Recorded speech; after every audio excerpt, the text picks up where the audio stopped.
We're showing a series of photographs that are taken from the book Imagine, Reflections on Peace, that examine post-conflict countries to see where peace has been a success and where it's been a failure, and what we can learn from that experience.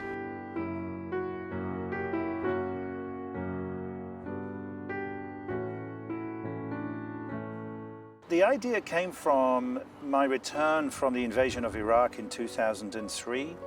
and I was trying to reflect on what it would take to make peace in Iraq and the region with an occupation and also a civil war emerging.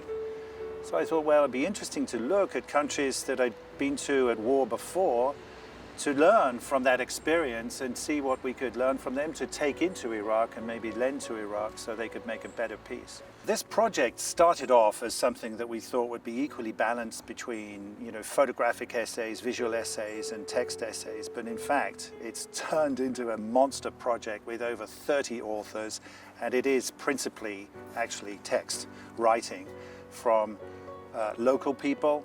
through the journalists, the professional storytellers, to people from the political world, justices, and scholars.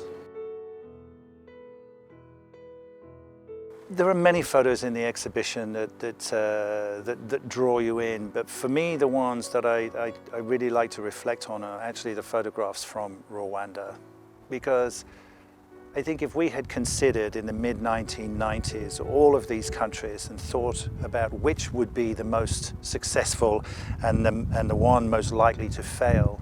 Rwanda probably would have been on the list of countries most likely to fail. But in fact, it is the most successful country now. And I think when you look at the photographs of Rwanda, if you look at the photograph, for example, of Alice and Emmanuel, who went through the process of truth and reconciliation, of the photographs of the young men on motorcycles, all wearing helmets and complying with the law, you can see a country that has emerged from incredible darkness and is rebuilding itself, is stable,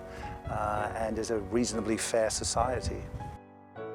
With this project, for the journalists who returned, for many of them it was a cathartic experience.